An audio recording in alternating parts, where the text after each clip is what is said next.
And hello again, everyone. I'm Chris Lincoln. Welcome to Oklahoma Sportscene, our weekly visit. But it's not just any week. It's Oklahoma, Texas week.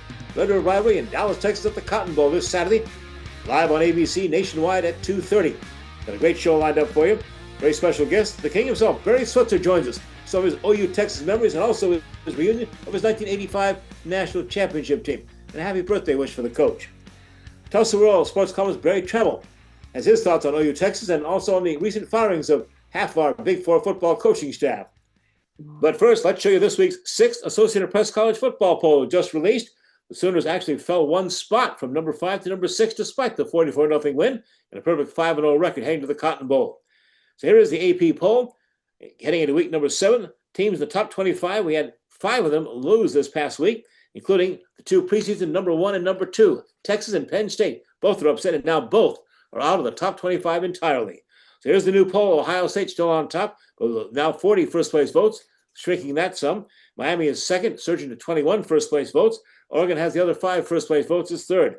Rounding out the top 5, it's Ole Miss and Texas A&M. Oklahoma then is 6th, followed by Indiana, Alabama, Texas Tech, Georgia round out the top 10. LSU, Tennessee, Georgia Tech, Missouri jumps from 19 to 14. Michigan, Notre Dame moves from 21 to 16. Illinois, BYU, Virginia, Vanderbilt, that's the top 20. It rounds out Arizona State, Iowa State, Memphis finally in the top 25, and South Florida and Florida State. Now let's take a recap of this past Saturday's area college football action. Arizona manhandled Oklahoma State in Tucson 41-13. 11th straight Big 12 loss for the Cowboys. Only 158 yards of total offense and did not score an offensive touchdown. OU, of course, as expected, rolled over Kent State 44-0. What did Kent State get out of it? A $1.5 million thank you check. Memphis roughed up Tulsa 45-7 in Memphis. Now Tulsa getting ready to have an open date, and they'll need it to get ready for the rest of their season. Arkansas had opened this past week. Here's the schedule for week number 7, this Saturday, October 11th. Houston and Oklahoma State starts things off with the area teams, 11 a.m. kickoff on TNT. Then the big one, ABC, live, 2:30, number 6 Oklahoma against unranked Texas. Arkansas at number 12 Tennessee, that's a 3:15 kick on the SEC Network. To mention Tulsa with an open date. Here's this week's guest list. It's a good one for you. The Sooners' legendary Hall of Fame football coach Barry Switzer, celebrating the 40th anniversary of his 1985 national championship team. And also, of course, he'll be talking OU Texas. Tulsa World Sports columnist Barry Tramel joins us. Review of this past week's college football games with his letter grades for the teams. Then he takes us inside the big OU Texas game coming up. Prep Red Zone's Michael Knight has a review of Week 5 of high school football across the state. FC Tulsa's soccer team clinched a home playoff match with a dominant 3-0 win this past weekend. We'll talk with their star, their man of the match, Jamie Weber. And Remington Park track announcer Dale Day introduced us to the latest inductees to the Oklahoma Thoroughbred Horse Racing Hall of Fame. But first, let's take a look at our Tulsa World Hot Topics. It's time again to thunder up. The Oklahoma City Thunder, the reigning NBA World Champions, opened the preseason schedule this past Sunday on the road against the Charlotte Hornets, winning 135-114, leaving all their starters back in Oklahoma. Then this Thursday, October 9th, they'll host the Hornets at the PCOM Center with all the big boys ready to play. Head coach Mark Daigneault begins his 6th season in Oklahoma City, thanks to the work of Super GM Sam Presti. He does it with 15 players from last year's championship team. Thunder tipped the regular season at home on Tuesday night, October 21st, against the Houston Rockets, who hang the NBA World Championship banner. The college football playoffs just announced its host site for the 2028 National Championship game. To follow the 2027 season, it'll be in New Orleans at the Superdome on January 24th, 2028. Mark New Orleans, the third city to host the title game more than once, the second time to host it in New Orleans. This season's national championship game, by the way, is in South Florida. Mark the date down Monday, January 19th, 2026. Be played at the Hard Rock Stadium in Miami Gardens, Florida. FC Tulsa won its 18th match of the season with a dominant 3-0 shutout of Lexington SC on Saturday night at One Oak Field. The Western Conference leaders with 50 points now also secured a home playoff spot, the first soccer postseason playoff match here in 42 years since the fabled 1983 Tulsa Roughnecks. The man of the match was Jamie Weber with 2 goals. We asked Jamie to describe the free kick goal that opened the scoring in the 40th minute. I've been practicing the free kicks for weeks now, and finally I got an opportunity in the match to actually take one at that distance. because I feel very comfortable from that distance, and I'm happy it went in. Yeah, your second goal came in the 88th minute. Take us through that one. So that one, I think, at the right place at the right time when we intercepted the ball.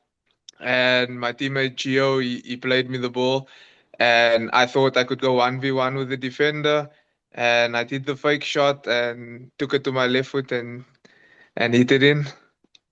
Well, 3-0, obviously, great job by the defense and the goalkeeper. Great job.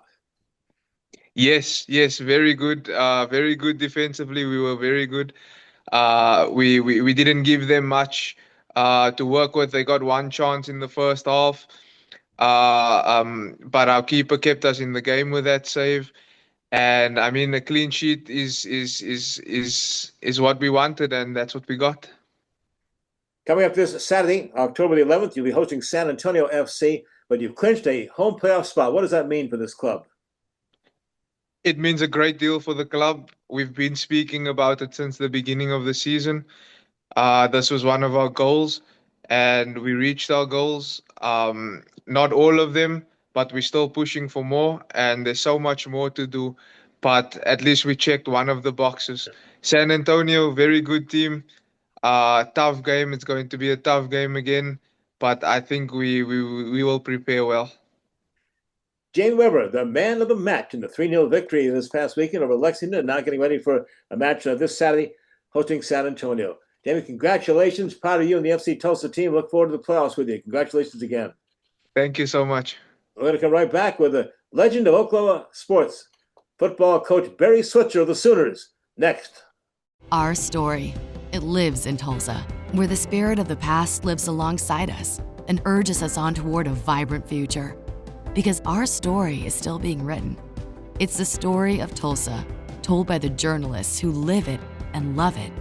Whether it's covering our rich history, bringing you the hidden gems of the food scene, or following the action in local sports. And here, in the Tulsa world, is where it comes to life. The Wee Street Ice Center, the coolest place in town, is the only place you can skate like the pros. With 2 rinks, there's always time to strap on the blades and hit the ice. The Wee Street Ice Center at 43rd and Yale is your family fun destination. Try out the game simulator rooms or hit the arcade. When you get hungry, grab a bite at Puck's Sports Bar and Grill with delicious food, great drink specials, and more. It's Midtown Tulsa's coolest entertainment center. Wee Street Ice Center, the coolest place in town. Come get your skate on. Thoroughbred season at Remington Park is underway with great winning action Thursday through Saturday at 6 p.m.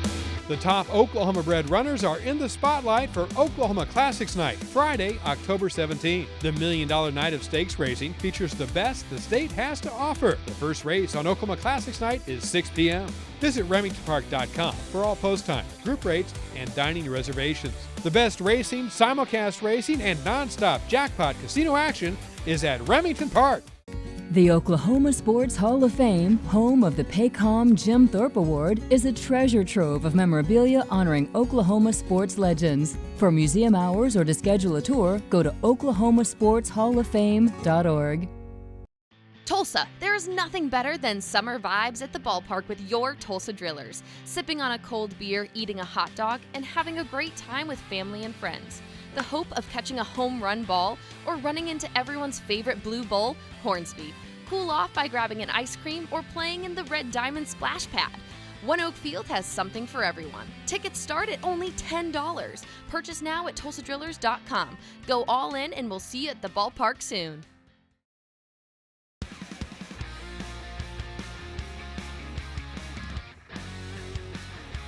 Oklahoma Hall of Fame football coach Barry Switzer, our special guest. And first, happy birthday, Coach. This past Sunday, Coach turned 88 years old. And the day before that, he celebrated his 85 national championship team and their 40th year reunion. Coach Switzer has a lot of great memories of that team. Of course, he started the season ranked number 1, then got beat by Miami at Florida when Troy Aikman broke his leg. Fell all the way to number 10, but came back, battled all the way to win a national championship. Great memories, a great football team. Yeah, we had a great year. We, of course, lost Troy. I thought we probably, if Troy hadn't got hurt, we probably might have won Miami ball game. He ran 48 yards for a touchdown in that game on the option play, and it was called back and lost that one. And then Aikman's throwing the ball real well, and wasn't even halftime yet, and they broke his leg. And I had to insert Jamel, and we didn't. I don't think we scored, but no, we didn't. But Miami ended up winning the game, and when Jamel really showed great progress the next week against Iowa State, and we started looking like the teams of the old in the 70s with the wishbone. Went back to having track meets on Saturdays. You dominated that final 7 games, Coach. Just amazing to me. Outscoring, holding opponents to 7 or fewer points. What a defense you had there. Oh yeah, we were really great on defense. You had Tony Casillas, who was first defensive lineman going in the draft, who was Outland Award winner. He's the second player picked in the draft behind Bo Jackson, and first defensive lineman to go. And we had him in the middle, and they're surrounded by great linebackers. But we had Bosworth, Dante Jones, Darrell Reed, Troy Johnson, Kevin Murphy, all inside and outside linebackers, Paul Miliazzo. We really had a great group, and they all played every game, everyone I mentioned there. 1985, Coach, I want to wrap that up real quick. You made your second straight 4 Orange Bowl appearances against Penn State. Heading into the game, what was your chance of being number 1? How'd that all happen? Well, first of all, Tennessee with Johnny Majors beat Miami in the Sugar Bowl. Then I think there was a loss out in the Rose Bowl. Yeah, UCLA that affected us. But we were ranked about 2 or 3 at that point in time. And we beat number 1. Who went to number 1 was Penn State, undefeated, 12-0. And we, of course, beat them that night and handily played great defense against them, controlled them all game. But your last national championship team, Coach, but it was great to have them all back together on Saturday.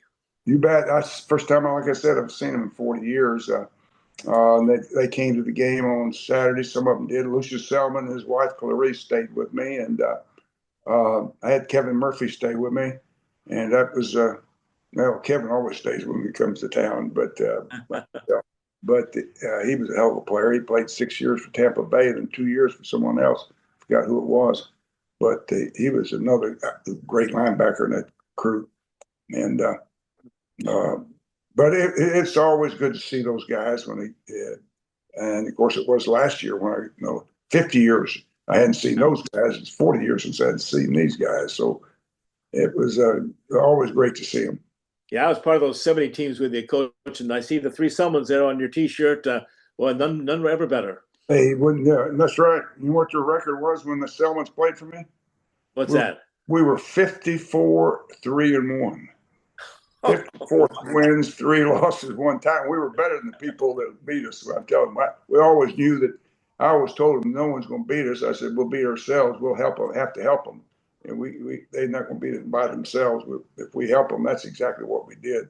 And I remember Dewey crying when we had lost our first game in 38 games, I think, and he was crying, and I sat down and cried with him.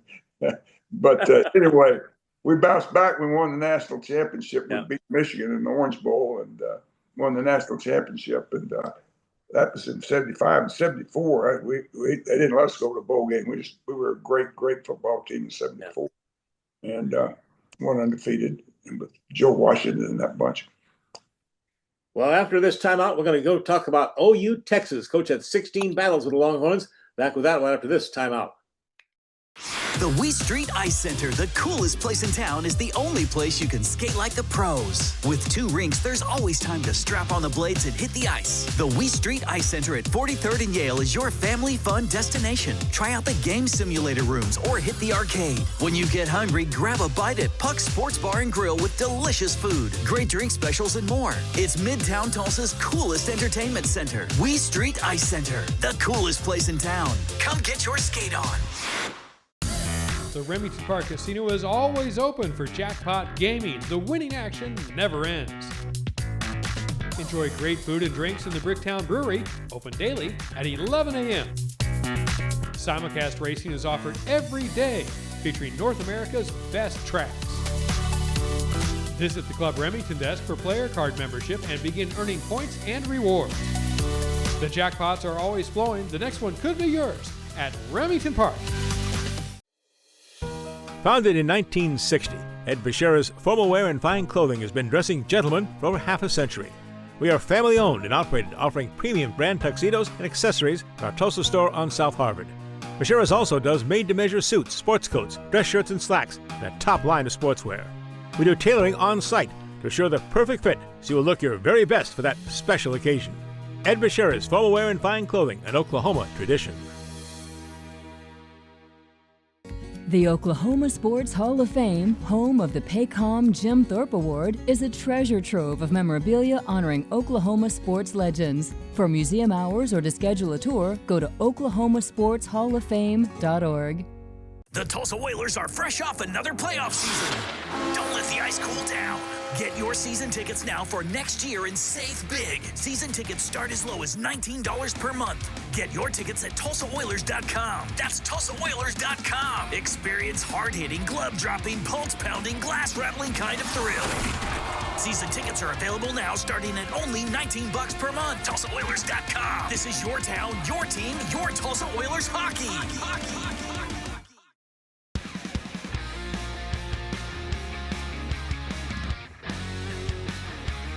We're back with OU coach Barry Switzer, 16 seasons as the head coach of the Sooners from 73 to 88. Record against Texas coach, 9 wins, 5 losses, 2 ties. I think back to the very first OU-Texas game, I was looking back on this. You were on the staff in 1966, a first-year assistant with Coach Jim McKenzie. The Sooners then ended an 8-game losing streak to Texas. You won that game 18-9 with a 6-4 football team, your first Texas game. That's right. We came here.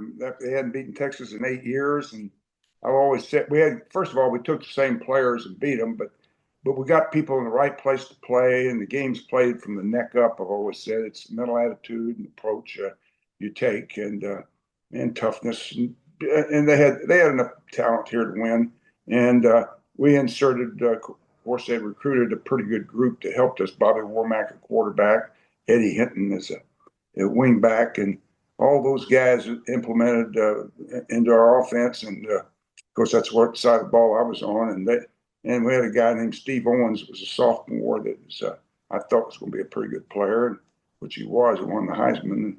But it was a great time. But gosh, that seems so long ago, which has been 59 years. I don't know why people want to even listen to this. It's so long ago, but great memories. Yeah. Remember those guys and players. Well, something that really stuck out to me, Coach, and one of my favorites was 1976. Gerald Royal accused you and Larry Lacewell of spying on his football practices. And then you and Darrell had a kind of a chilly walk to the set of the field with President Gerald Ford. It was Gerald Ford. And Gerald Ford and Darrell walked down the field, and he had accused me of spying. And it's semantics involved. I said, my staff hadn't spied on them, but Chuck Fairbanks, the staff did.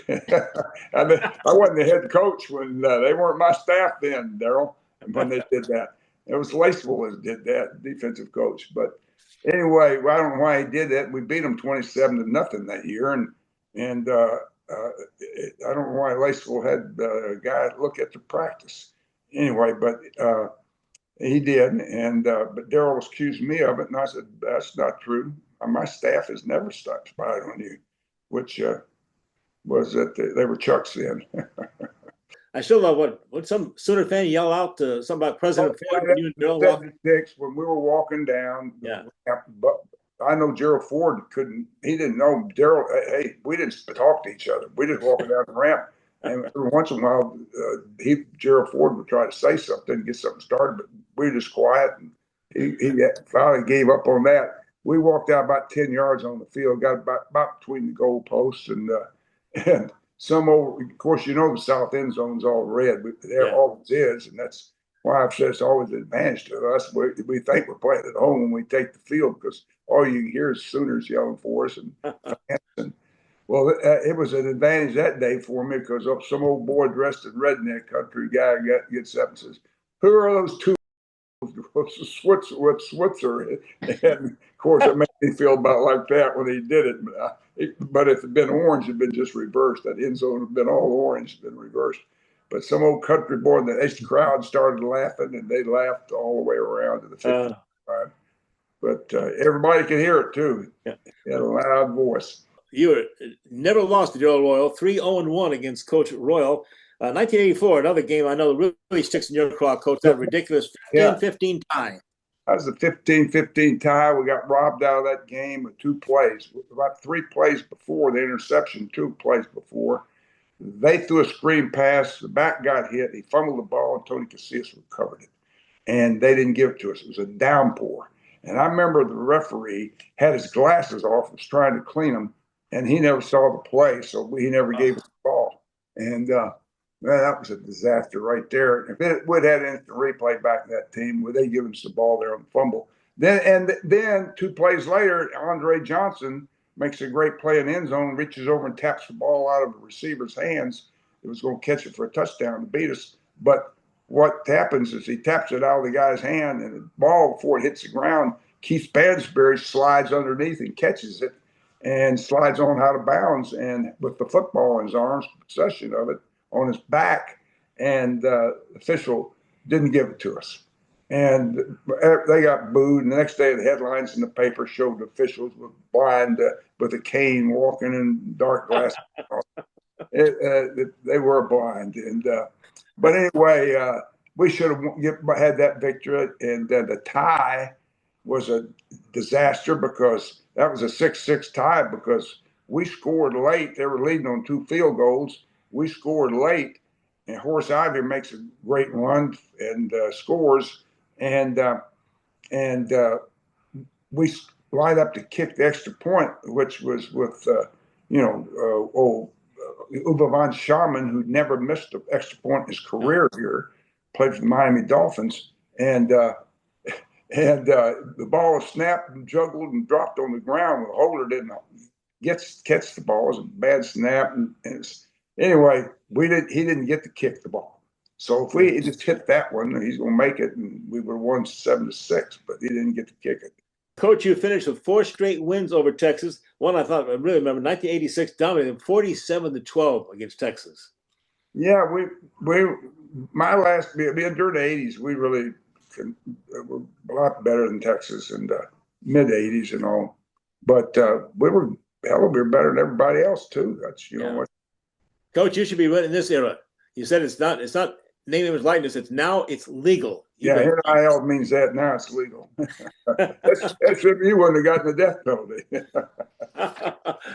Coach, what about this year? OU Texas. What are your thoughts on the big game Saturday? I worry about our offense moving the ball against Texas. And I said it'll be a toss-up. I really think that's hell. The bookies have got us a 3-point underdog, so that's what it looks like. It's going to be a toss-up, and we'll have to play good. Our defense is going to be really tested for the first time, and thought Michigan would do it, but that guy didn't complete hardly any passes they had, and supposed to be an outstanding quarterback. They paid a lot of money for, but our defense is better, no question about it. But they can't play the whole game. Offense has got to score for them, and they got to protect it. But it's going to be it'll be a tough one. Now, if we have Mateer, I think it'll be a different deal. But I don't think we're going to have it. Coach, again, thanks for the time. Thanks for the memories. Again, belated happy birthday. You don't look like you're 88. Is that possible, Coach? Yeah, it's possible because it's true. Actually, 88. Remember the old saying, 88 and out the gate? Well, yeah. I'm going to play a little bit longer. I want to try for 90, then I'll try for 95, okay? We'll cheer you on, Coach. All right. Right back with Barry Tramel, Tulsa Royal columnist, and his take on OU Texas. Glad we take this break. The Tulsa Whalers are fresh off another playoff season. Don't let the ice cool down. Get your season tickets now for next year and save big. Season tickets start as low as $19 per month. Get your tickets at TulsaWhalers.com. That's TulsaWhalers.com. Experience hard-hitting, glove-dropping, pulse-pounding, glass-rattling kind of thrill. Season tickets are available now starting at only $19 per month. TulsaOilers.com. This is your town, your team, your Tulsa Oilers hockey. Our story, it lives in Tulsa, where the spirit of the past lives alongside us and urges us on toward a vibrant future. Because our story is still being written. It's the story of Tulsa, told by the journalists who live it and love it. Whether it's covering our rich history, bringing you the hidden gems of the food scene, or following the action in local sports. And here, in the Tulsa world, is where it comes to life. Tulsa, there is nothing better than summer vibes at the ballpark with your Tulsa Drillers, sipping on a cold beer, eating a hot dog, and having a great time with family and friends. The hope of catching a home run ball or running into everyone's favorite blue bowl, Hornsby. Cool off by grabbing an ice cream or playing in the Red Diamond Splash Pad. One Oak Field has something for everyone. Tickets start at only $10. Purchase now at TulsaDrillers.com. Go all in and we'll see you at the ballpark soon. Founded in 1960, Ed Bashira's Formal Wear and Fine Clothing has been dressing gentlemen for over half a century. We are family owned and operated, offering premium brand tuxedos and accessories in our Tulsa store on South Harvard. Bashira's also does made-to-measure suits, sports coats, dress shirts, and slacks, and a top line of sportswear. We do tailoring on-site to assure the perfect fit so you will look your very best for that special occasion. Ed Bashira's Formal Wear and Fine Clothing, an Oklahoma tradition. The Wee Street Ice Center, the coolest place in town, is the only place you can skate like the pros. With 2 rinks, there's always time to strap on the blades and hit the ice. The Wee Street Ice Center at 43rd and Yale is your family fun destination. Try out the game simulator rooms or hit the arcade. When you get hungry, grab a bite at Puck's Sports Bar and Grill with delicious food, great drink specials, and more. It's Midtown Tulsa's coolest entertainment center. Wee Street Ice Center, the coolest place in town. Come get your skate on.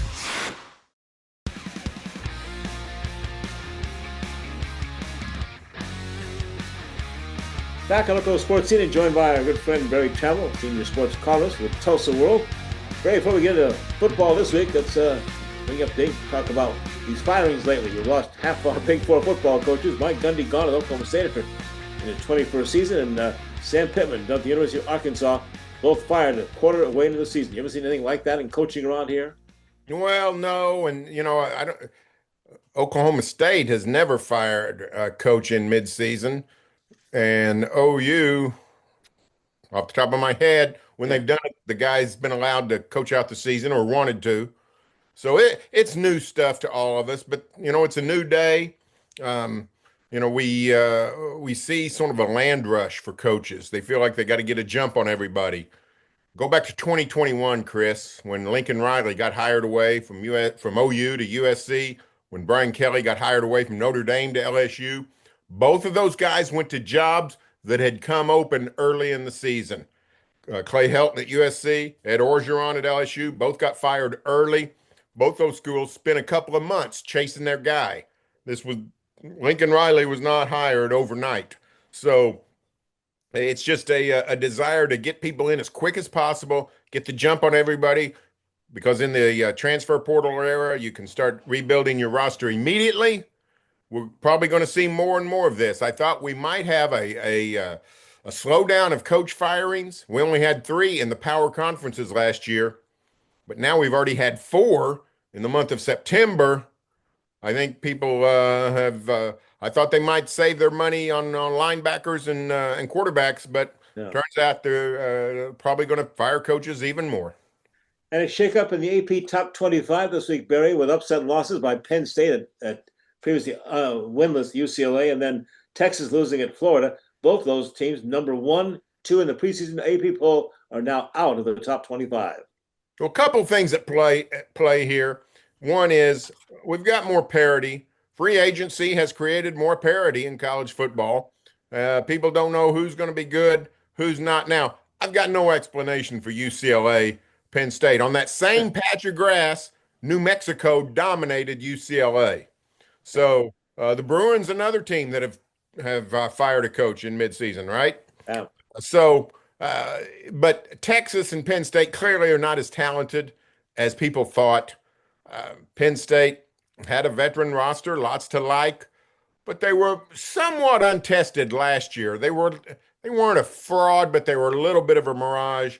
Texas is rebuilding the lines, going with a new quarterback. Arch Manning has not been the player everyone thought he was. Texas is not, Texas hasn't been a disaster. They haven't lost to UCLA, but they lost a road game at Ohio State. They lost a road game at Florida. Florida's not having a good year, but we know they're a good, they've got a good bunch of good players. Texas lost to Ohio State 14-7. I think Texas really has a good team.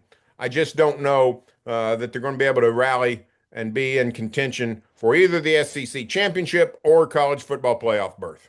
And how about this Saturday, the big Red River Rivalry? And of course, looks like Michael Hawkins, probably the quarterback for OU. What did you see in the Kent State scrimmage that made you think that might be a good thing for OU? I didn't see much, Chris. I was actually pretty optimistic about Michael Hawkins, but I was not impressed with his performance. Erratic passing is what I saw. Yeah. He threw 24 passes. By my charts, 12 of the 24 passes were off target. And I don't mean just missing a little bit. I mean bad throws that could get you in trouble. He completed 14, but a couple of those were very very dangerous throws. He's got to play a lot better if Oklahoma's going to win that game on Saturday. I think it'll be a low-scoring game. Both defenses are very good. I thought with John Mateer, Oklahoma had a big edge at quarterback. I thought going into Kent State, I thought Michael Hawkins, if he's progressed, he showed some flashes last year. He might be able to match Arch Manning, but not the way he played Saturday. Well, it was a big weekend for the Sooners. 1985 National Championship Team reunion, and of course, Barry Switzer, coach, turned 88 years old. Quite a weekend. Yeah, it was. That was a special team, especially here in Tulsa. A whole bunch of those guys, Tulsa County ball players, Tony Casillas, Spencer Tillman, Steve Bryan, Patrick Collins, the Phillips brothers, Darren Berryhill. Just the list goes on and on. Just a magical season 40 years ago. Hard to believe it's been 40 years. Sooners have only won one national title since then, but that was a great team. It was a great defense. Changed wagon masters in the middle of the year with Troy Aikman's injury. Jamel Holloway takes over. So that was quite the memorable team. It looked like a grand time that they had. I talked to several of those guys going into the weekend. They were all fired up to be back in Norman. All right, it ought to be easy to hand out letter grades for this past week. Of course, Oklahoma 44-0 over Kent State. Arizona throttling Oklahoma State 41-13. Memphis beating Tulsa 45-7. Arkansas with an open date. Yeah, I'm going to give OU a C. Kent State's not very good. Kent State has not beat a major college team, a Division 1A team, an FBS team since 2022. So this was a non-competitive situation. Sooners played okay, but nothing special. I wanted to see, they scored on their first 5 possessions, but were held to field goals on 3 of those. That's not good. If you get a chance to score a touchdown against Texas, you better do it. And you've got to do it against Kent State. So not overly impressed with Oklahoma on Saturday against Kent State. Really, there was no way I could be. Oklahoma State, I'm going to give the Cowboys, probably give them a C. They just don't have many players. They're just not doing much. I thought the defense held up better than the offense. The offense did not score a touchdown in the desert. Quarterback problems with Zane Flores going down. OSU has to resort to wide receiver Sam Jackson or true freshman, the Bowen kid. So it's just a mess of an offense. It's been a mess of a defense. This is a season that can't end soon enough for OSU. Tulsa, I'm going to give a C. I know that's crazy when you get beat 45-7, but a couple things. Memphis could be headed to the college football playoff. They've got a very good team. You're playing in Memphis on a Saturday night. And TU played tough. It was a 14-7 game. This is a lot like the game against Tulane the week before. Deep into the first half, Tulsa's right there. Couple of Kirk Francis interceptions, turns the tide. Away goes Memphis. But just hanging in there, I thought, was a positive sign for Tulsa. It's not going to be an easy year, but I will give the Golden Hurricane a C. Barry, your thoughts on this weekend's schedule? Houston at Oklahoma State, 11 a.m. on TNT. Arkansas at Tennessee, 3:15 on the SEC Network. And, of course, Oklahoma, Texas, ABC at 2:30. Yeah, well, let's go OSU Houston. Houston's got a little quarterback problem itself. Connor Wigman, very good quarterback, transfer from Texas A&M. He got hurt late in the first half against Texas Tech. Don't know his status.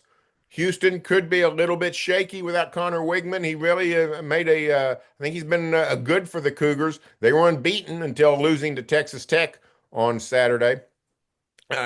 So keep your eye on that. But the Cowboys, if Hoss Haney's not back, if Zane Flores is hurt, the OSU really doesn't have much in the way of quarterback options.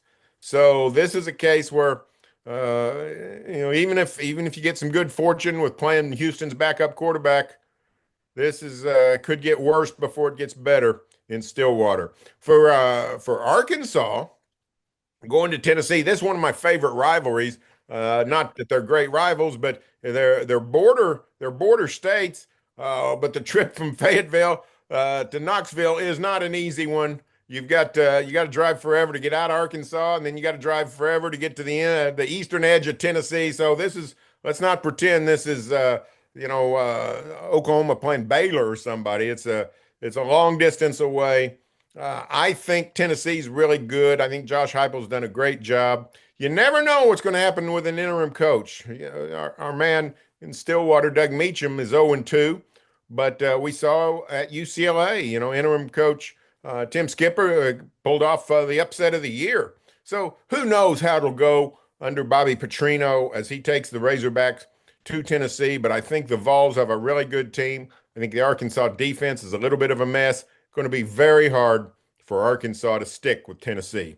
And in Dallas, who knows? I think it's going to be low scoring. First one to 20 should win. First to 17 probably will win. If John Mateer could make a miracle comeback and quarterback, big edge for the Sooners. But without him, it's going to be tough to win because I just did not see enough out of Michael Hawkins to make me think that he can produce against that Texas defense. And the Horns play really good defense. They played excellent at Ohio State. Not quite as well against Florida. Florida's offense did some things they haven't done. It's a little bit troubling. But I think if it's Michael Hawkins versus Arch Manning, I think you're going to have a low-scoring, down-to-the-wire game. Finally, Barry, I can't let you go because I've been following you in the Tulsa world, obviously. A lot of coverage on the Oklahoma City Thunder. They tip off for the 21st, hang that championship banner. And by all your reporting, it sounds like they're ready for a repeat.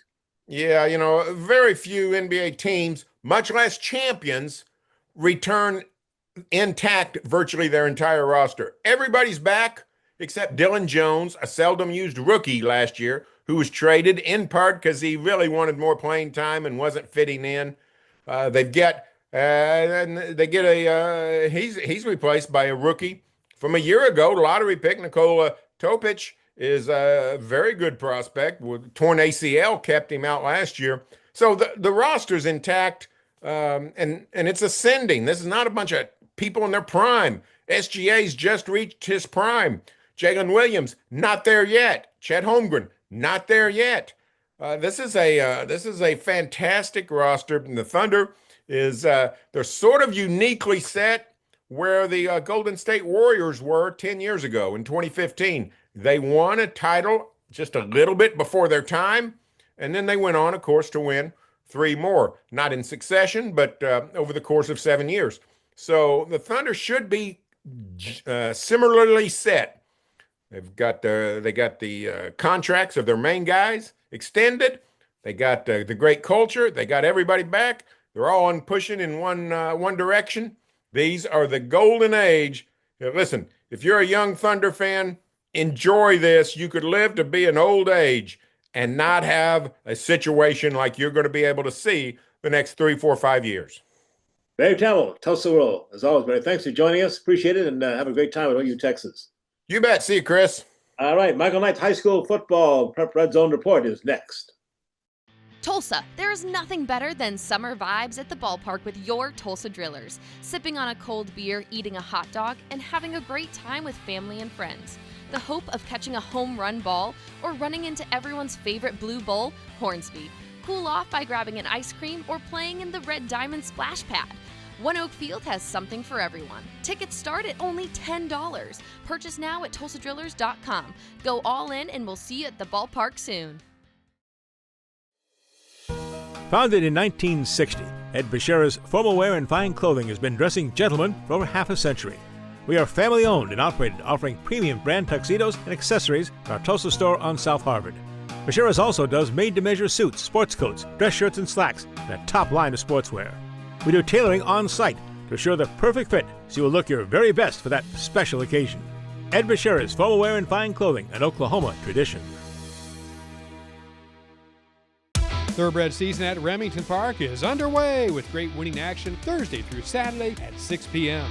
The top Oklahoma bred runners are in the spotlight for Oklahoma Classics Night, Friday, October 17. The $1 Million Night of Stakes Racing features the best the state has to offer. The first race on Oklahoma Classics Night is 6 p.m. Visit RemingtonPark.com for all post times, group rates, and dining reservations. The best racing, simulcast racing, and nonstop jackpot casino action is at Remington Park. The Tulsa Whalers are fresh off another playoff season. Don't let the ice cool down. Get your season tickets now for next year and save big. Season tickets start as low as $19 per month. Get your tickets at TulsaWhalers.com. That's TulsaWhalers.com. Experience hard-hitting, glove-dropping, pulse-pounding, glass-rattling kind of thrill. Season tickets are available now starting at only $19 per month. TulsaWhalers.com. This is your town, your team, your Tulsa Whalers hockey.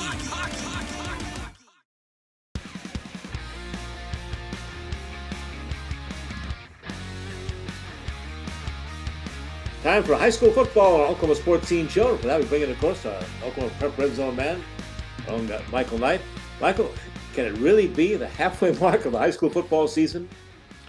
Technically, yes. It doesn't feel like it. It feels like the season just started, but it is the halfway mark of the regular season. Obviously, we'll have playoff football in November and early December, but the seasons always fly by quick, and that's the case again this year. So what do you see as the main storylines so far, the dominant teams, the top players you've seen so far in the state of Oklahoma? Yeah, we'll start with the teams. I think that you have to start the conversation with Bixby. If you have a program in your state that's ranked number one nationally, obviously that's a headline. So Bixby's dominance so far through the first half, they were the favorite coming into this season, but I don't think anybody really expected this kind of dominance. And obviously, really from game one, it was obvious that they're the favorite in 6A1. And for them to rise up the national rankings to number one in the nation, that's awesome for Oklahoma high school football. And then I think, adding on to that are the winning streaks. Carl Albert continues to win. Lincoln Christian continues to win. Washington had their winning streak snaps, in week one, but they're still winning games. They're still the favorite in their class. So we have a lot of really good football being played, not only in the Tulsa area, but all across the state. And it's also, big school, small school. Oklahoma has great football being played at every single level here in the state. We talked about Lincoln Christian. They had that battle of the three unbeatens taking on Hall and Hall. And Lincoln Christian continues to roll, as you mentioned, my 33rd straight win and their 54th win on their home field in a row. Unbelievable. Yeah, you don't win at Dennis Byrd Stadium. You don't go to Lincoln and win there. It's awesome what they're doing. I thought that they would take care of business against Hall and Hall. Just because I think Lincoln Christian is the better team. I think that they're the best team in 3A football right now. As I've said many times, I think they're on a crash course for a state championship rematch with Sulphur in December. We're going to have to wait all the way until then to see those two teams play, but I think those two are hands down the top teams in Class 3A. And for Lincoln Christian specifically, the way they beat Holland Hall is really impressive. I think that's how, what can you do to send a statement to the rest of the class when you're winning 30 plus games in a row? Like, yeah, it's obvious you're very good. You're the defending champs. How do you make a statement? You beat a team that's in the top five, undefeated in Holland Hall, and you beat them 62-0. That's how you send a statement, and Lincoln Christian was able to do that. Well, we keep talking about the Bixby Spartans again, right? Number one in 6A1, all the championships, but my gosh, 81-6 win or more, 81-6. Yeah, and it's the conversation comes up like for me personally, I don't understand why we don't have a mercy rule in 11-man football in Oklahoma because we have it for 8-man football, and I had a conversation with a coach about it, who didn't even realize that 8-man football has a 45-point mercy rule. I don't really understand the point in playing a second. Like I get it, it's a complete running clock. You get the JV teams in, you get kids that never get to play on a Friday night into the game, but still, I don't get why it's okay for 8-man football, but it's not okay for 11-man football. Maybe it changes in the future. Bixby Moore was just one of many, many, many lopsided scores that we saw. And it's, in 6A1 all the way down to Class A and A2 and into 8-man, into the 8-man classes. But again, 8-man has that 45-point mercy rule where, at a certain point, you just call it. I think 11-man football should adopt that. I've felt that way for a while. I don't understand why we don't, but until they change it, we're going to have scores like this. Well, the James Trojans certainly bounced back and their loss to the Bixby Spartans, playing the Norman Tigers, and they shut out Norman 44-0. Who are the teams on the West Side to think about for the playoffs coming up? Probably not Norman at this point. I mean, that's a tough loss for them. They're a good football team. They'll bounce back. I mean, that was a team that upset Bixby in week 10 of the regular season last year. So anything can happen moving forward. I would look at Mustang. I think that Mustang is really talented. And speaking of Jinx, Mustang comes here to face Jinx on Friday night. So we're going to find out just how serious they are. But as far as the East versus West in 6A1, this year isn't it. I mean, Edmond Memorial made a run to the semifinals last year. I don't know if there's a team outside of Mustang, maybe Edmond Memorial, that can push an East Side team in that quarterfinal round to make a run to the semifinals. 6A1 just very top heavy on the East Side once again this season. Michael Knight, Prep Redzone, Oklahoma. Michael, I can't imagine anybody puts miles on a car more than you do during the football season. Now, where did you go last Friday to follow Rejoice Christian somewhere to the Arkansas border? Yeah, Pensacola, Oklahoma, right there next to Fort Smith on the Arkansas border. And the defending champs from Rejoice, they were pushed on Friday night. They escaped with a 27-20 victory. That game was all Rejoice in the first two quarters, but Pensacola with a great comeback in the second half. It was one of the best games of week 5, so it definitely played out and lived up to the hype. But Rejoice remains the top team in that class. But Pensacola, watch out for Pensacola. They're a team that can make plenty of noise moving forward in that class. All right, so at the midway mark, who are some of the top players in the state that really stood out to you so far this season? How much time do we have left? Because I can name a lot of guys that have stood out. I can pretty much anybody on the Bixby roster, so we'll throw that out. Katie Jones from Jinx has been awesome. Cruz Campbell, the Tuttle quarterback, has been great. Graydon Howell from Broken Bow, quarterback, electric, dual threat guy. Maddox Mobley, running back from Sulphur. He's been fantastic on both sides of the ball.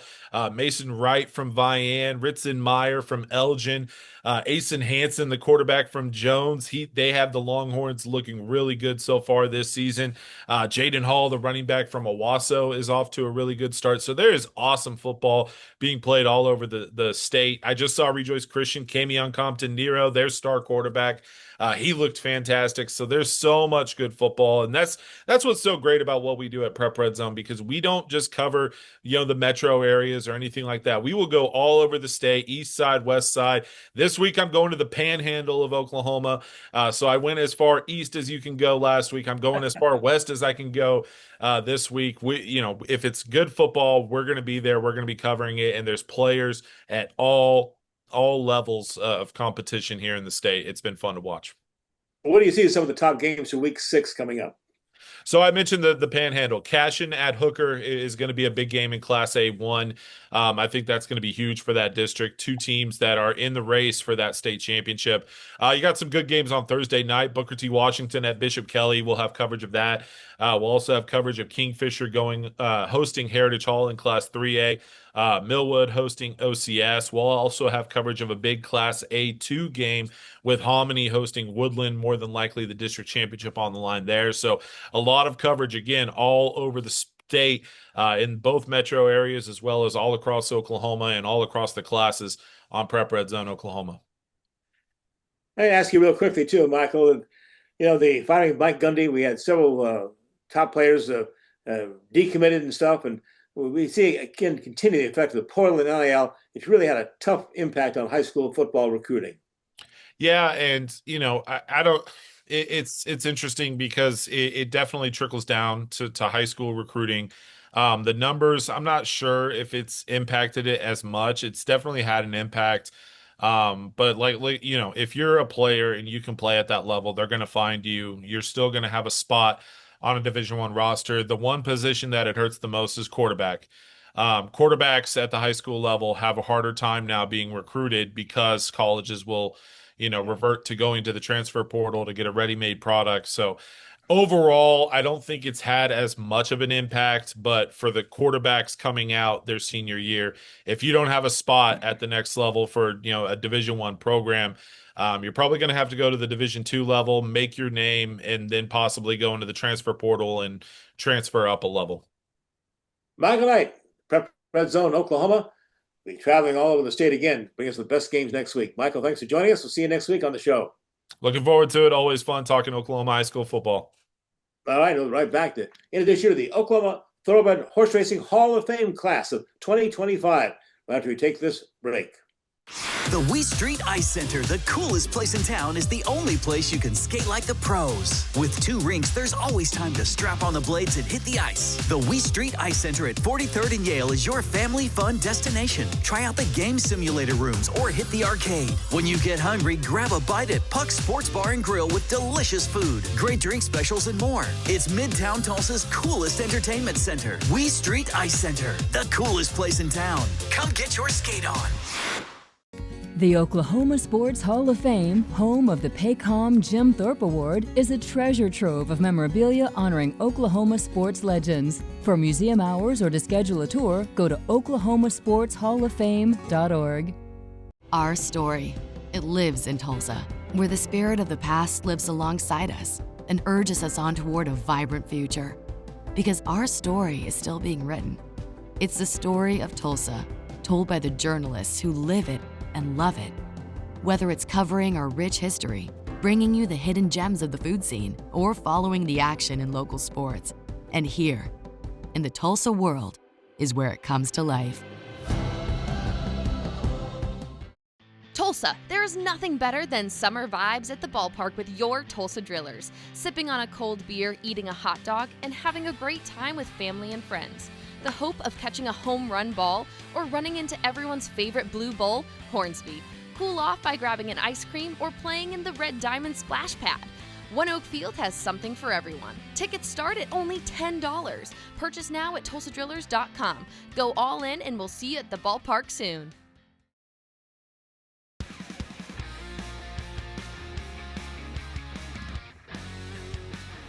A new class is set to be inducted for the Oklahoma Horse Racing Hall of Fame at Remington Park. The inductions will take place on Friday night, December 5th. Here's a look at the horses and the people presented this year. Silver Goblin, an Oklahoma-bred great in the 1990s. He was a star at Remington Park, and he won multiple graded stakes races when he was away from Oklahoma City. It's a lively pace as Silver Goblin has the lead coming to the quarter pole in the Mathis Brothers Remington Futurity. Hasta La Vista Pal is next in second. Sir Conway is third, followed by Phone from Boat toward the inside fourth. Rony Pony fifth on the outside, but Silver Goblin has a good-sized lead at the eighth pole. Dale Cordova and Silver Goblin have opened up 5. Hasta La Pista Pal is running hard in second, followed to the outside by Rony Pony. As they come to the finish, it's Silver Goblin. Another perfect performance here. He's taking it clear. Tight battle for second, but it's Silver Goblin in the Mathis Brothers Remington Futurity. Senor Buscador, he began his career at Remington Park, breaking his maiden in his 2-year-old year, and then showing star potential in his very next race, the 2020 Springboard Mile. Out of door, 3/4 length back in second with 3 furlongs left. Joe Frazier a wide third, trying to move through traffic. Cowan now is on the move, gaining. Safa's Day as well. Number 1 dude inside now 6th. Nothing yet from Red and Wild. 10 lengths off of its 7th. And from the back, here comes Senor Buscador. His run has begun with a quarter mile to go in the springboard. Joe Frazier grabs the lead coming off the turn, 6 furlongs, a minute 12.51. Joe Frazier up front. Cowan is free, and so is Senor Buscador on the outside. Senor Buscador, he was last going to the turn. He's first with less than a furlong to go. Senor Buscador letting him roll in the springboard, and he'll pole clear to win it by 6. Chris and John Richter. These owners and breeders have raced at Remington Park since the beginning in 1988. Operating out of Perkins, Oklahoma, the Richters have had many stars on the track, from the likes of Okie Ride to Bien Nicole and beyond. Clark Brewster, the all-time second leading owner at Remington Park. Brewster is also prominent nationally, with his horses trained by Steve Asmussen. One of his biggest local victories came in 2014 when Bayard won the Springboard Mile. Jim Byers, the very first announcer at Remington Park, calling the first race in 1988 and every race after that until the spring of 1999.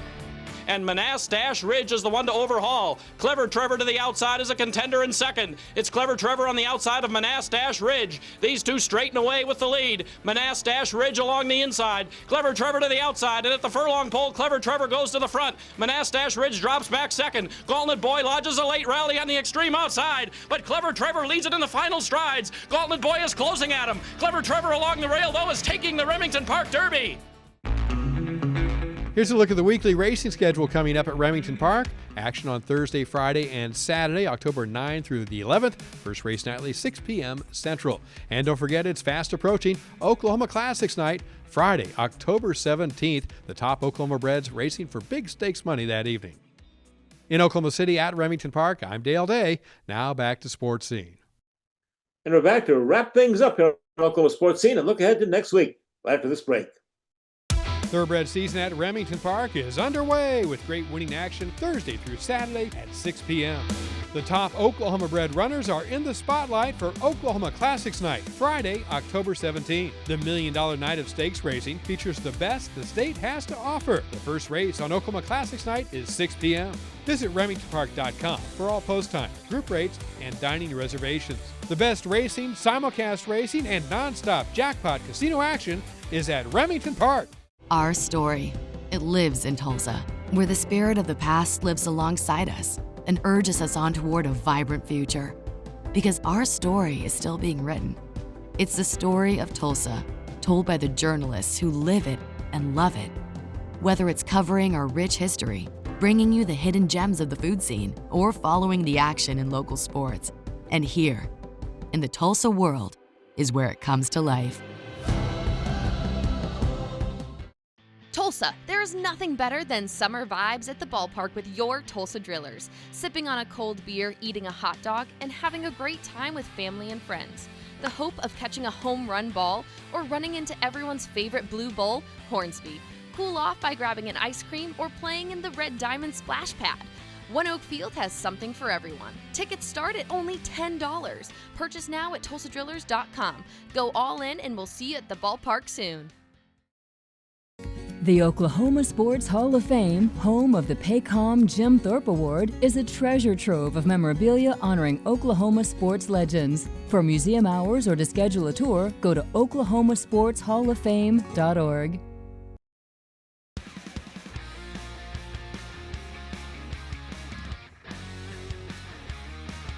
Be sure to join us next week on Oklahoma Sports Scene to wrap up OU Texas Week. And we'll also have our Big Four football recap. The team grades. Michael Knight will join us with a football recap. And we'll have a preview of the NBA season for the Oklahoma City Thunder, the reigning champions. All that coming up next week on Oklahoma Sports Scene. Until then, as we always remind you, be a good sport.